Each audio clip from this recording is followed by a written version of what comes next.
It's so dangerous. There's 8 inches of paint separating you from oncoming traffic. Our cameras have captured the crashes, the loss, the pain on Chapman Highway for the past 6 decades. Last December, 22-year-old Pierce Corcoran was killed in a crash on that road. His death has reignited a debate about safety there, a debate that has never been resolved. The Tennessee Department of Transportation works with local governments to make these safety improvements, and 10 News reporter Mark Salinger shows us after years of talks and many potential solutions, they still disagree on whether the road is safe. The Tennessee Department of Transportation believes there are too many cars on Chapman Highway, and only building a new road will make it as safe as it can be. The city of Knoxville, on the other hand, says Chapman is no more dangerous than any other road. When it comes to making Chapman Highway safer, there's no clear answer on how to do it. This is a roadway that you need to get a lot of cars off of. It's not particularly unsafe compared to other roads. Following the December death of Pierce Corcoran in a head-on crash on Chapman Highway, we took our questions to the people charged with making the road safe.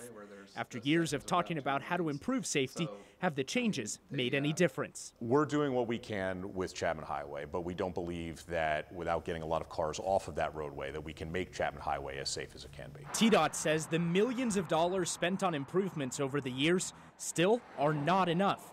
They say not even a $45 million project planned for 2023 will be sufficient to ensure the road is safe for years to come. It was not meant to have the traffic that you see on Chapman Highway today. More than 30,000 cars travel Chapman Highway every day. The majority of them weave through South Knoxville. We wanted to speak with Knoxville Mayor Madeline Rajero about what action she believes need to be taken, but the mayor's people said she didn't have time. We are opposed to this project. In 2014, Rajero's opposition led to TDOT scrapping a plan they believed would help improve safety on the roadway. Rajero, a South Knoxville resident, argued the proposed extension of James White Parkway through South Knoxville would endanger the urban wilderness she had worked to establish. We are not the bridge to nowhere anymore. We are now the bridge to an urban recreation destination. TDOT said it would help take cars off an already overcrowded Chapman Highway. In 2014, then-Commissioner John Schroer sent a letter to Mayor Rajero outlining the safety deficiencies of the road, writing in part, "The only true solution identified by our traffic engineers was the construction of an alternate route." Since 2014, when that letter was sent, 25 people have died on Chapman Highway. The city still disagrees with TDOT's assessment. I don't think another roadway is needed. Is Chapman Highway as safe as it can be? Oh, I don't think so. I mean, it's certainly not as safe as it can be. The James White Parkway extension would have connected Knoxville and Sevier County, bypassing Chapman Highway.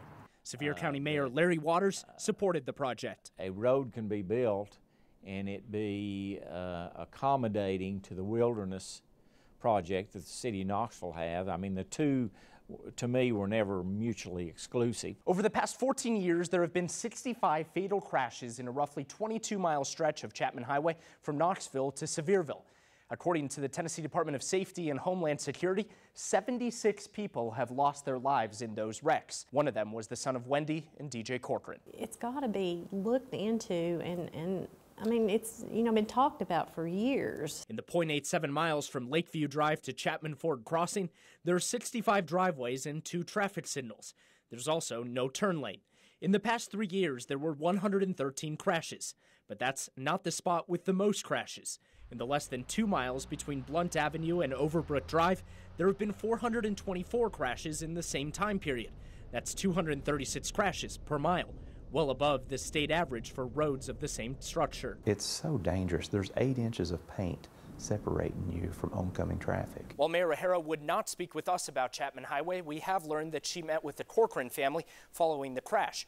Her office says they are considering lowering the speed limit in certain parts of the road, but say those discussions began before Corcoran's death. All right, Mark, thank you very much. Well, flood